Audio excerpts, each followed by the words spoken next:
نوبت میرسه به 120 ثانیه با ایمیل های شما عزیزان. صالح عزیز ایمیل تبریکت رسید. ما متقابلا همه پیروزی های اخیر مقاومت و ضرباتی رو که رژیم آخوندی پشت سر هم دریافت کرده به خودت و همه هموطنان آگاهمون تبریک میگیم. نیما سلیم خیلی ممنونیم از مطالبی که میفرستی و به روحیه فعال و سرزندت هم درود میفرستیم. دوست گرامی متین تشکر میکنم بابت امکان بسیار خوبی که به ما معرفی کردین. حتما اقدام میکنیم. دوستان گرامی مجید ساعتی، علی آزاد، شهاب، محمد از استرالیا، فریبرز، احمد آباد، مرادسان، بهرام از تبریز، دوست عزیزی با نام مستعار لیما، اکبر اقبالی، جواد جمشیدی و دوست گرامی میترا، خیلی ممنون بابت نکات و تصاویر و کاریکاتورهایی که فرستاده بودید. رضا منصوری عزیز، نکاتت رو به دستاندرکاران فنی سیمای آزادی دادم. امیدوارم که بازم از راهنمایی‌هات بهره مند بشیم. حسین پاشا، چشم کلیپی رو که خواسته بودید میفرستیم.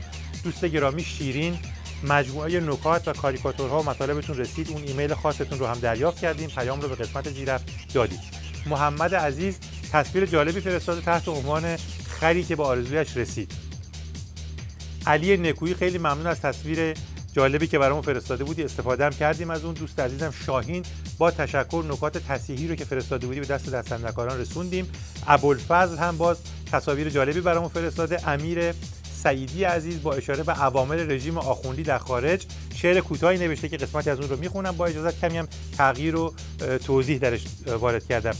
نوشتن که ای روی سیاه رئیس نایاک، نایاک اسم همون شعبه وزارت اطلاعات رژیم در آمریکاست. ای روی سیاه رئیس نایاک، تا کی بکنی گلوی خود چاک؟ ای آنکه فروختی شرف را با یورو و با دلار ناپاک، زود است که خلق ما خروشد، جارو بکند آخوند از این خاک.